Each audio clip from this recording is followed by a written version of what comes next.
आसिफ भाई ये बताइएगा कि बेटे पर उसकी माँ का ज्यादा हक है या उसकी बीवी का ज्यादा हक है? कहां से लाते हैं नरोज साहब सवाल आप? बेटे पर उसकी माँ का क्या हक है वो भी बता देता हूँ, और बीवी का क्या हक है वो भी बता देता हूँ, खुद ही समझ लीजिएगा। जी प्लीज। बेटे पर माँ का पता है कितना हक है? जी। कि जब वो माँ के पेट के अंदर होता है ना, और माँ को खुराक ना मिले, अगर फर्ज करें किसी भी वजह से, जी। तो अपनी खुराक पता है कहां से लेता है? माँ की हड्डियों से। हड्डियों से? जी। और माँ की हड्डियों को खा के, माँ के गोश्त को खा के वो बना होता है, तो वो माँ से बना है। अल्लाह। ये आपने याद रखना है। सही।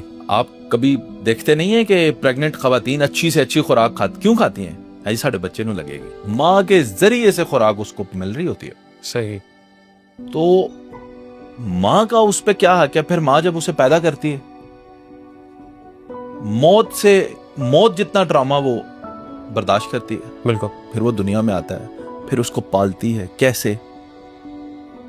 क्या कुर्बानियां देकर, अपनी नींदें कुर्बान, अपनी सारी जिंदगी की सोशल एक्टिविटीज, हर चीज तबाह, बच्चे को बड़ा करना। उसकी स्कूलिंग, उसकी सारी परेशानियां, फिर उसको चोटें लगनी, उसमें उसके ड्रामे, वो सारा कुछ माँ ने बर्दाश्त करके उसे बड़ा किया। अब आप पूछते हैं कि माँ का कितना हक है? बहुत बड़ा हक है, जो बच्चा सारी जिंदगी अदा नहीं कर सकता। आप वो ऐसे ही तो नहीं मिसाल बनी कि आप माँ को उठा के भी हज भी करवा दे, कंधों पे उठा के, आप उसका हक नहीं अदा कर सकते। बेशक ऐसे। क्यों? क्योंकि उसने अपनी सारी जिंदगी जी ही आपके लिए दी, अब आखिरी वक्त में आपको देखकर जीती। सही। और आप कहेंगे जी तो हक ही की है। You can not say that. बिल्कुल। अब इसका मतलब ये नहीं लेना कि माँ का इतना बड़ा हक है तो जो बेटे की बीवी आएगी वो माँ की गुलाम होगी। सही। इसका मतलब ये भी नहीं लेना। असल यही पूछने का मकसद था जी।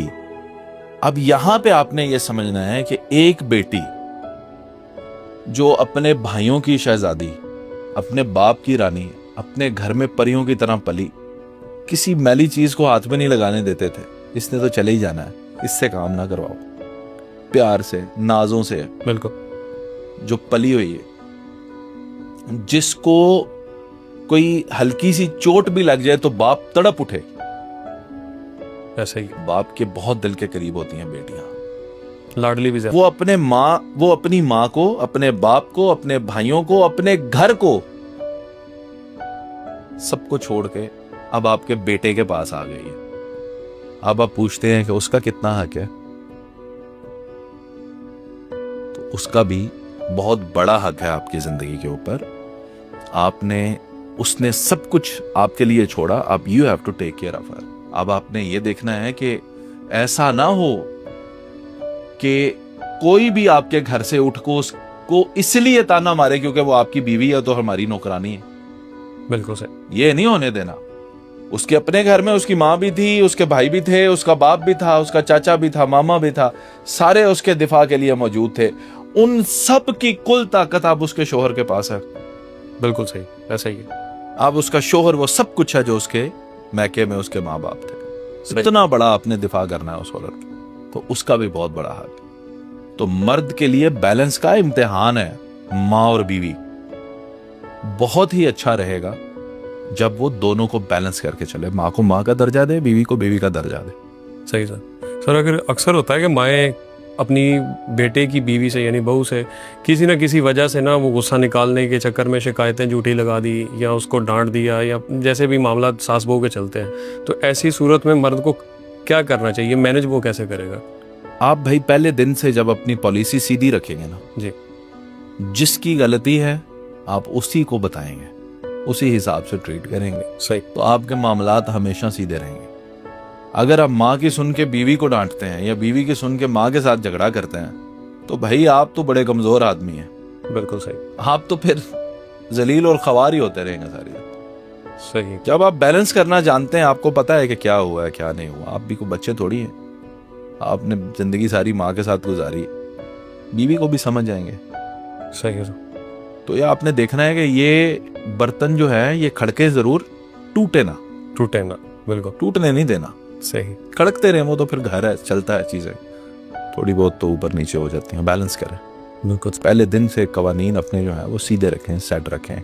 मैंने वो आपको बता दिया, बेटे पर सारा हक माँ का है सही, और बीवी पर सारा हक शोहर का है। शोहर के माँ बाप जो है वो उसको कहेंगे तू साड़ी नौकरानी है, मेरी लतां कुट दे, अब ये कर दो, अब वो कर दो, तो दिस इज नॉट अप्रोप्रिएट। मैं बार बार एक ही बात कहता हूँ, मेरी बीवी, आपकी बीवी अगर हमारे वालिदैन की खिदमत करती हैं, हमारा कल्चर है, उन्हें बनाकर खाना देती हैं, उनके कपड़े इस्त्री करके देती हैं, तो मैं इसको अपनी बीवी का एहसान मानूंगा, उसका शुक्रगुजार होऊंगा कि आप ये कर रही हैं।